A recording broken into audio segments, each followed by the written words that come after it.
Hey, I know that in my last video I talked about kind of changing the channel up a little bit,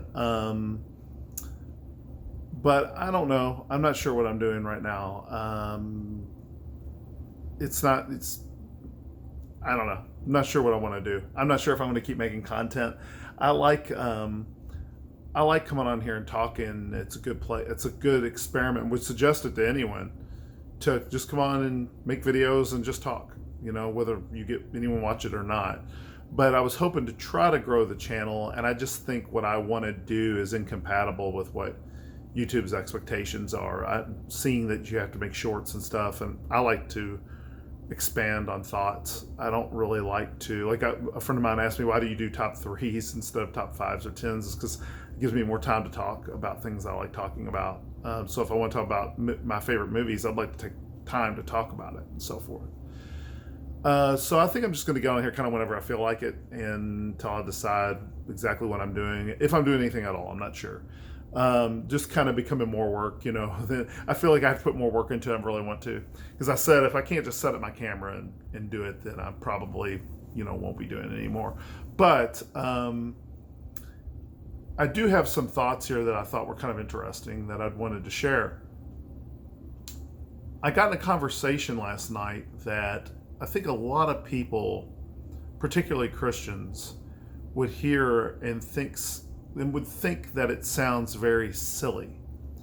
But in fact, it shows that we really have to listen intently to what someone's saying. And not only that, it gave me some insights that I hadn't thought of before.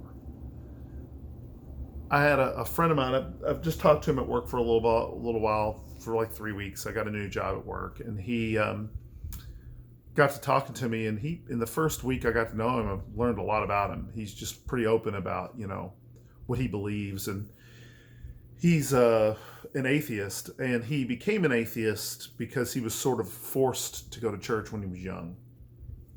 It's a very common story, sadly. But yeah, he just struggled with that.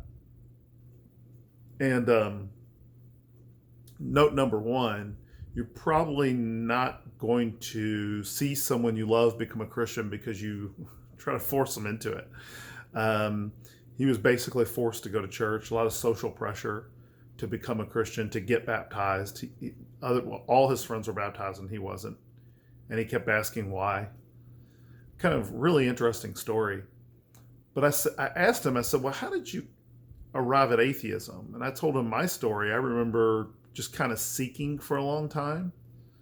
And then finally just saying, I came to the conclusion, you know what? I don't think anyone can really know that whether there's a God or not. And then I found that there's a term for that called agnosticism. I was like, yeah, that seems to be what I am. And that lasted for about a month before I became a Christian. Maybe a little longer than that. But anyway, he had, so I said, was it a slow realization or was it fast? And it was really interesting. I don't know how much he's personally analyzed it, but he gave me an event. And it sounds silly if you're not really listening to what someone's saying. He said there was this guy who his wife, they had just had children. And he said he came home and the dog was hungry and there was no food in his dog bowl. And he had to work. And he told his wife, if I come home and there's no dog food in the dog bowl, I'm giving the dog away. And he told him when he was a kid, the dog's going to be yours if this happens again. Said he called him up the next day and said, okay, dog's yours. She just couldn't take care of the kids and the dog.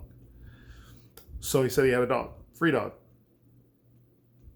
And he said this dog became his best friend. Just did everything together. He was telling me some stories I won't go into, but there were cute stories about his dog and stuff. It was really neat. And he said the dog got cancer.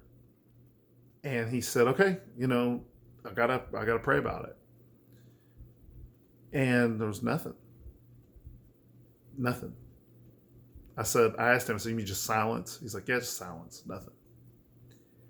And he said, I just think this is a bunch of hogwash.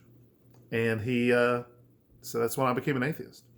Now, it could have been more of a process. I don't want to put thoughts into his head. It's possible that he had doubts prior to that. Sometimes when you have a big life event, it overrides things that happened prior to that. You're not able to think back to those things anymore. You're just like, that's the moment. There may have been other things too. Who knows?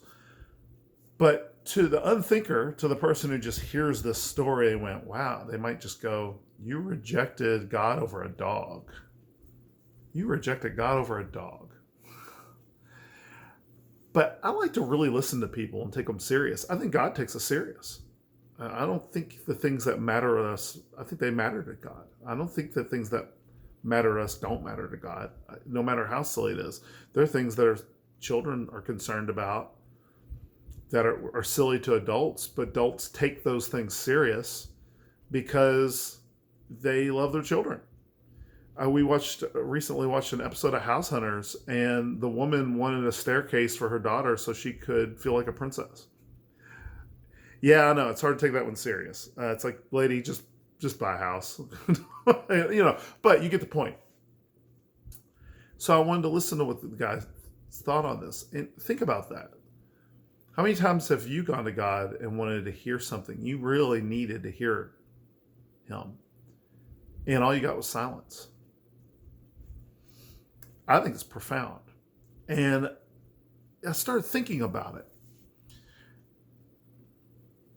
And we should expect that if God's not us, that there's a possibility that some parts of God's nature might seem very alien to us. And I think I'm going to do a deeper study on this, but I think this is accurate. We'll see. Part of God's personality, I believe, is that he prefers to remain silent. And not only does he prefer to remain silent, why do something as frivolous as offering words when one could just take action? We see this with Jesus. He's before Pilate. He's being actually, it wasn't even Pilate. I forget his name. It was someone else they sent him to. So I apologize. My mind's not quite there right now. Someone else I should have looked at this. He went to before he went to Pilate. They sent him to Pilate, then to this guy, then back to Pilate. I forget his name. I apologize.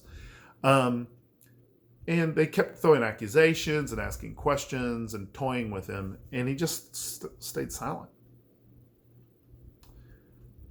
We don't see any. When Jesus, prior to going to the cross, he was in the Garden of Gethsemane. We see no. I don't see God speaking very much. He's not speaking. This is one of the most important and most pivotal times in world history, and God's not speaking to his own son. And this guy expects him to speak to him over his dog. I don't think the guy's objection is silly at all. But that doesn't mean that God isn't doing a great work in him. Why should God speak when he can just take action? So next time you really want to hear from God and you have doubts that you're going to hear from God, which you probably do.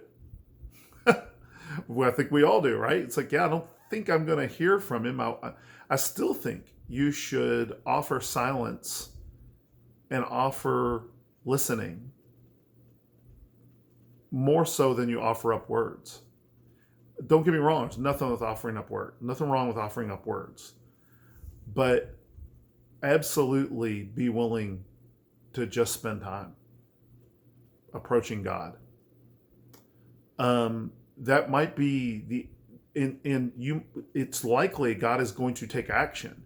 And if you're someone who's just like, you're not willing to pay attention and think about what God might be doing in the world, I don't know that you are going to ever hear from God, because he doesn't necessarily just speak. Apparently he prefers to take action and be silent. So you should see and look for what he does. Anyway, there's probably a lot more that can be said about that. I'm still looking at the time on the video, trying to go 10 minutes, as if all of a sudden this is going to hop onto the algorithm. And whoa, video on God silence, guys. Let's go. But anyway, have a good one.